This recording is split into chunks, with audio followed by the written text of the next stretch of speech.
Ang Honjet XP600 DTF printer dito sa Dasma ay nagamit ng 7 days na may total na 25 meters.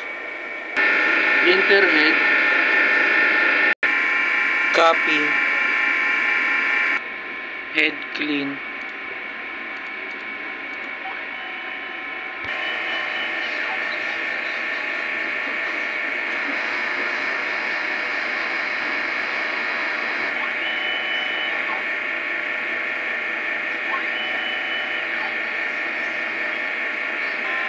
punasan ng wiper after head clean,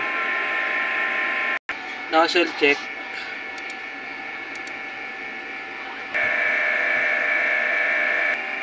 ang ink system ay nasa tamang level, waste tank na napalitan kahapon, used ink at unused ink, ABR. This week ay nakapag-consume ako ng isang black, cleaning solution, white ink,